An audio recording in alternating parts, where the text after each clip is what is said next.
Bonjour les amis, ici Stan Carré, sophrologue et coach en développement personnel. Aujourd'hui, je me trouve au lac Rose. Je ne sais pas si on voit bien qu'il est rose sur l'image, mais avec mes yeux, il est bien rose. Et je me trouve entre deux montagnes de sel. Je suis actuellement au Sénégal, justement près de Dakar. J'ai envie de vous faire une petite vidéo où je vous donne des conseils pour vaincre la colère, parce que c'est un sujet sur lequel je travaille beaucoup et qui m'intéresse beaucoup en ce moment. Je vais vous aborder deux points qui me sont venus dans mes réflexions. Donc c'est le résultat de mes recherches, on va dire, ou de mes investigations. Le premier point, une des premières choses à faire pour vaincre la colère, selon moi, ça va être de s'affamer soi-même. Je ne parle pas de nourriture ici, mais en regardant certains films ou au cours de discussions, j'ai eu des prises de conscience et il me semble que la colère, c'est comme s'il y avait genre une entité en vous qui a faim et qui demande à être nourrie.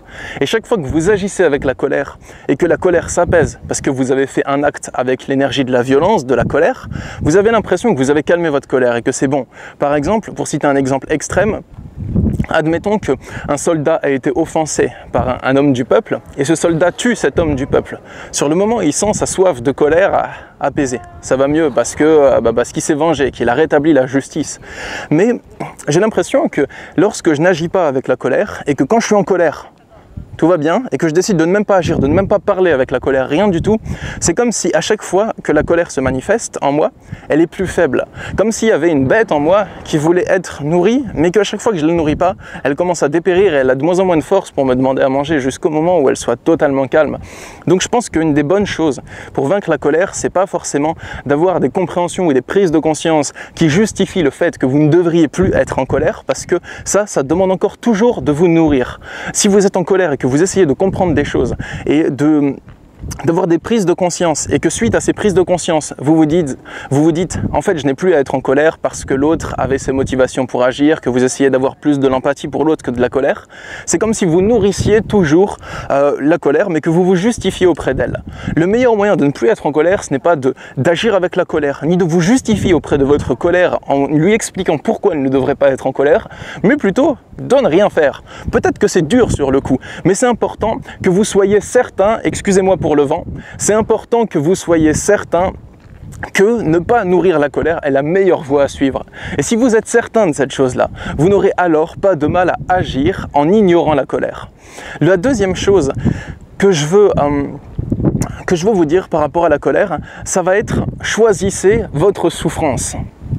Dans le sens où, lorsque vous agissez avec haine, avec vengeance, avec colère, vous souffrez pendant que vous le faites. Vous souffrez parce que ça fait mal de faire du mal. Et parce que ça fait mal quand quelqu'un vous provoque et appuie là où ça vous fait le plus mal, justement. À ce moment-là, vous souffrez. Et quand vous agissez et que vous punissez l'autre, vous souffrez aussi pendant que vous le faites. Et une fois que vous l'avez fait, vous avez peut-être du remords et du regret, alors vous souffrez aussi.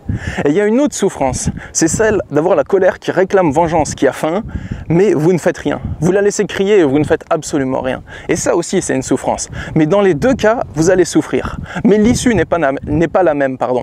Si vous nourrissez la colère, toujours et toujours plus, vous allez toujours souffrir et vous allez apaiser la colère et vous allez souffrir encore et ça va jamais se finir. Ça va être une escalade de la violence en vous jusqu'à ce que la colère elle grandisse tellement que vous savez même plus qui vous êtes, que vous savez même plus si vous êtes la personne qui est en colère ou si vous êtes autre chose.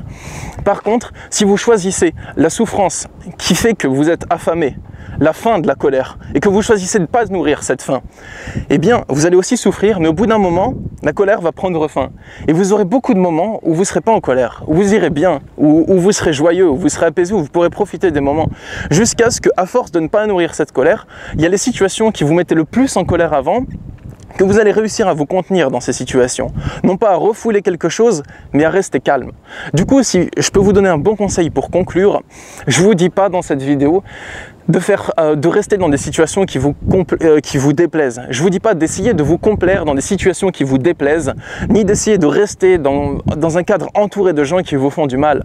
Mais à certains moments, si vous vous sentez que il y a des choses qui vous mettent en colère et que vous êtes obligé de les affronter temporairement, par exemple des voisins qui ne vous respectent pas, des collègues de travail qui ne vous respectent pas, ou encore des gens que vous croisez dans la rue sans vous y attendre qui vous mettent en colère, chacune de ces actions, ce n'est pas une malédiction qui vous rentre dedans, c'est plutôt une occasion, que l'univers vous envoie de vous tester. Ça vous met à l'épreuve, ça vous entraîne à gagner du terrain dans la maîtrise de soi. C'est vrai, si moi je vous croise et que je vous dis un truc méchant et qu'il suffit de ça pour vous mettre en colère, que vous êtes déstabilisé, c'est dommage, ça veut dire que vous êtes facilement manipulable.